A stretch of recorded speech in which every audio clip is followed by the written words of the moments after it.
वासुदेवाय। नमस्कार, स्वागत है आपका।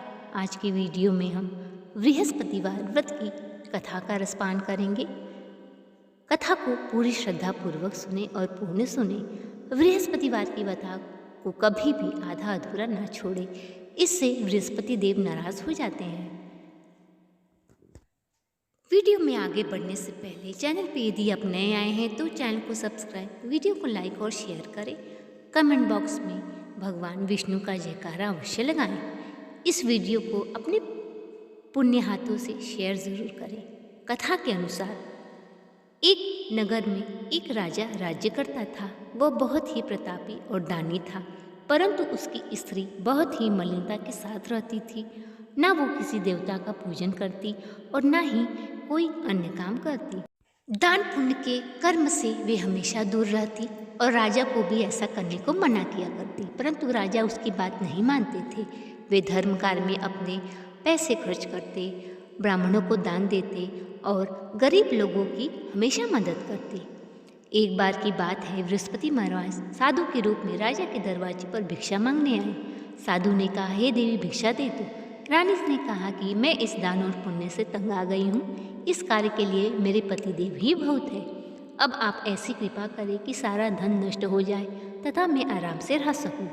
साधु रूपी वृषदेव ने कहा कि हे देवी, तुम बड़ी विचित्र हो। धन से कोई दुखी नहीं होता है, इसको सभी चाहते हैं। पापी भी पुत्र और धन की इच्छा करता है।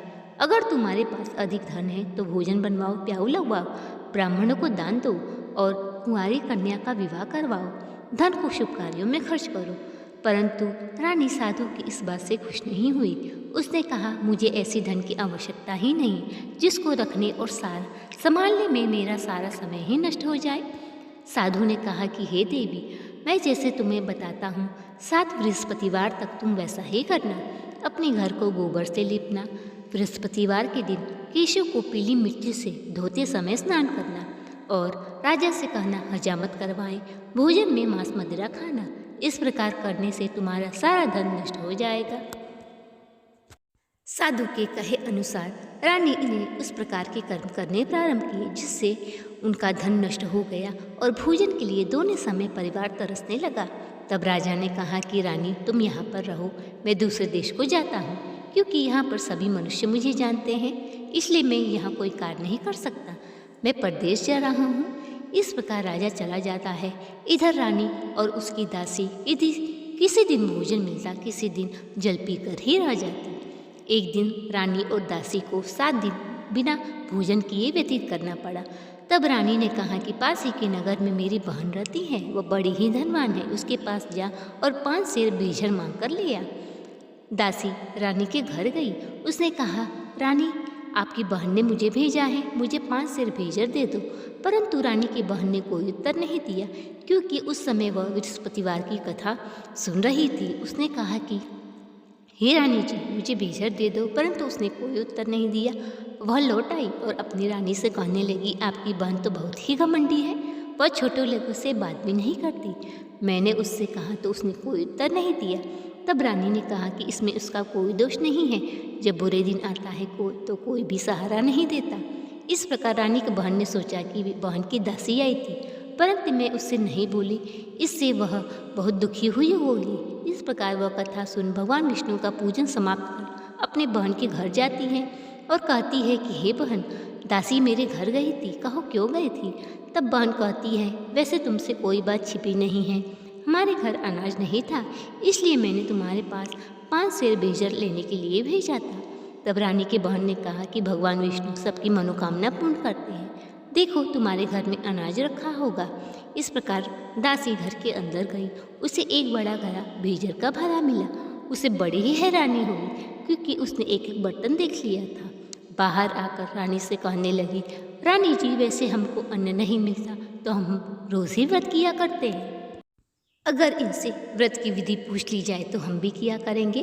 रानी की बहन ने बृहस्पतिवार के व्रत के बारे में बताया। उसने बताया, बृहस्पतिवार के सूर्योदय से पूर्व उठे और भगवान को केले के वृक्ष की जड़ लोटे में गुड़ और चना डालकर भगवान विष्णु का पूजन करें और कथा कहे या सुने। ऐसा करने से भगवान विष्णु प्रसन्न होते हैं और सबकी मनोकामना पूर्ण करते हैं। इस प्रकार रानी और दासी ने निश्चय किया कि हम लोग भी करेंगे बृहस्पतिवार का व्रत। रानी और दासी ने बृहस्पतिवार का व्रत रखा और पूजन किया। इस पर भगवान विष्णु प्रसन्न थे। साधु के रूप में वे सुंदर पीला भोजन लेकर आए और दासी को देकर बोले कि तुम दोनों करना, यह भोजन तुम्हारे और रानी के लिए है। दासी भोजन पाकर बड़ी ही प्रसन्न हुई। उसने रानी जी से कहा, रानी जी भोजन कर लो। रानी को भोजन के आने के बारे में कुछ पता नहीं था। उसने कहा, जा तू भोजन कर ले, क्यों तू व्यर्थ में हमारी हंसी उड़ाती है। दासी कहने लगी कि हे रानी जी, वह साधु हम दोनों के लिए भोजन कर दे गया है, मैं और आप साथ साथ भोजन करेंगे। दोनों ने भगवान विष्णु को प्रणाम कर भोजन प्रारंभ किया। उसके बाद से उनके सभी कष्ट दूर हो गए। अब तो उनके पास ढेर सारा धन हो गया। परंतु रानी फिर पहले की तरह आलस्य करने लगी। तब दासी कहने लगी, रानी तुम पहले इस प्रकार आलस्य करती थी, तुमको धन को रखने में कष्ट होता था, इस कारण हमारा सारा धन नष्ट हो गया। अब तुम पहले भी इस प्रकार न करो। तब वह कहती है कि तुम गरीब को दान दो, ब्राह्मणों को भोजन करवाओ, कुंवारी कन्या का विवाह करवाओ, धन को शुभ कार्यों में खर्च करो। इस प्रकार करने से तुम्हारा कुल का यश बढ़ेगा और स्वर्ग की भी प्राप्ति होगी। रानी ने इस प्रकार के कर्म करने प्रारंभ किए, जिससे उनका काफ़ी यश फैलने लगा। अब रानी विचार करने लगी, न जाने राजा की दशा में होंगे। उन्होंने भगवान से प्रार्थना की। भगवान विष्णु साधु के रूप में उस राजा के पास गए। राजा लकड़हारा जंगल में बैठा विचार कर रहा था। उसी समय साधु जाके बोले कि हे लकड़हारे, तुम इस सुनसान जंगल में किस चिंता में बैठे हो। लकड़हारा बोला कि रानी की गलती से मुझे यह सब दुख भोगना पड़ा। तब साधु ने कहा कि तुम्हारी पत्नी ने बृहस्पति देव के प्रति अपराध किया था, इस कारण तुम्हारी यह दशा हुई। अब तुम चिंता मत करो। बृहस्पतिवार के दिन लकड़ी लेकर शहर में जाओ, तुम्हें रोज से दोगुना धन प्राप्त होगा, जिससे तुम भली भांति भोजन कर लोगे और बृहस्पति भगवान का पूजा का सामान भी आ जाएगा। लकड़हारा बृहस्पतिवार को लकड़ी लेकर गया। उसे और दिनों से अधिक धन मिला। उसने ले आकर भगवान का पूजन किया तो उस दिन से उसके सभी कष्ट दूर हो गए। लेकिन अगला गुरुवार आया तो बृहस्पतिवार का व्रत करना भूल गया। इस पर बृहस्पति भगवान ने उस पर कोप दिखाया। उसी दिन उस राजा ने यज्ञ का आयोजन किया सा उस राज्य में घोषणा करवा दी, समस्त लोग मेरे यहाँ भोजन करने आए और अपने घर में कोई आग भी नहीं जलाए। समस्त लोग राजा के यज्ञ में आमंत्रित हुए, भोजन किया, परंतु लकड़हारा कुछ देर से पहुंचा। इस कारण राजा लकड़हारे को घर में बुलाकर भोजन करा रहे थे।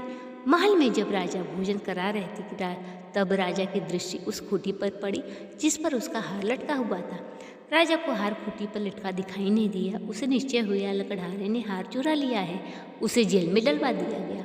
लकड़हारा जेल खाने में बंद हो गया और विचार करने लगा, न जाने कौन से पूर्व जन्म के कर्म से मुझे यह दुख प्राप्त हुआ। उसी समय बृहस्पति देव साधु के रूप में प्रकट हो गए और कहने लगे, अरे मूर्ख, तूने बृहस्पति देव की कथा नहीं कही, इस कारण तुम्हारी यह दशा हुई है। अब तुम किसी बात की चिंता मत करो। बृहस्पतिवार को तुम 4 पैसे जेल पे पड़े मिलेंगे, उनसे तू बृहस्पति भगवान का पूजन का सामान मंगवाना, जिससे तुम्हारे सभी कष्ट दूर हो जाएंगे। जेल के द्वार पर उसे 4 पैसे पड़े मिले, उनसे बृहस्पति भगवान का प्रसाद मंगाकर कथा का ये प्रसाद बांटा। उसी रात्रि को बृहस्पति महाराज ने राजा के स्वप्न में कहा कि हे राजा, तूने जिस आदमी को बंद किया है वह निर्दोष है, वह राजा है, उसे छोड़ दे, नहीं तो मैं तेरे राज्य को नष्ट कर दूंगा।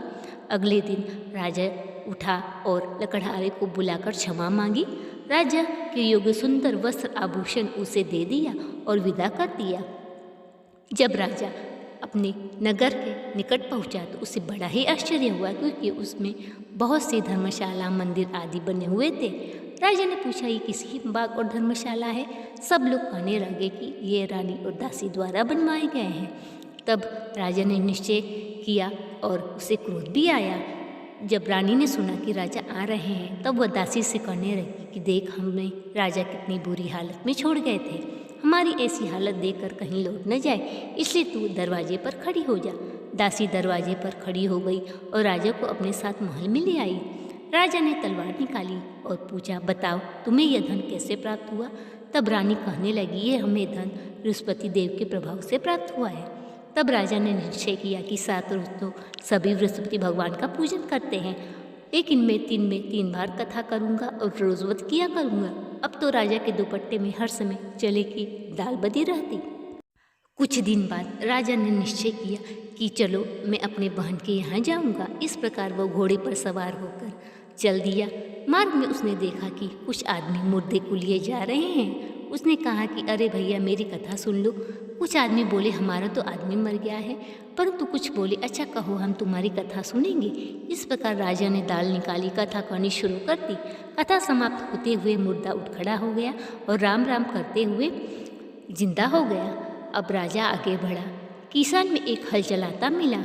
उसने कहा अरे भैया तुम मेरी कथा सुन लो। किसान बोला जब तक तेरी कथा सुनूंगा 4 हरैया जोत लूँगा, जा तू कथा किसी और को सुनाना। राजा आगे बढ़ा। उसने हटते ही बैल पछाड़ खाकर गिर गए और किसान के पेट में दर्द होने लगा। उसकी माँ रोटी लेकर आई। बेटे से सवाल पूछा, बेटे ने सवाल बताया। बुढ़िया दौड़ी दौड़ी घुड़सवार के पास गई और कहने लगी कि मैं तेरी कथा सुनूंगी, तू अपनी कथा मेरे खेत पर चलकर कहना। राजा ने बुढ़िया खेत पर जाकर कथा कही, जिससे सुनकर किसान का पेट का दर्द बंद हो गया और बैल खड़े हो गए। राजा अपने बहन के घर पहुंचा। बहन ने भाई की खूब मेहमानी की और अगले दिन राजा जब प्रातः जागा तो देखा कि सब लोग भोजन कर रहे हैं।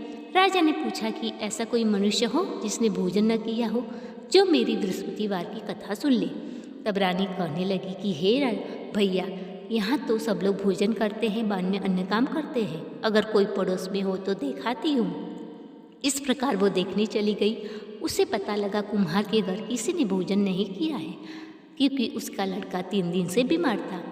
कुम्हार से राजा की कथा सुनने के लिए उसकी बहन ने कहा। कुम्हार तैयार हो गया। राजा ने कुम्हार के घर जाकर कथा कही, जिससे सुनकर उसका लड़का ठीक हो गया। अब तो राजा की प्रशंसा होने लगी। राजा कहने लगा कि हे बहन, अपने अपने घर जाऊंगा, तुम तैयार हो जाओ।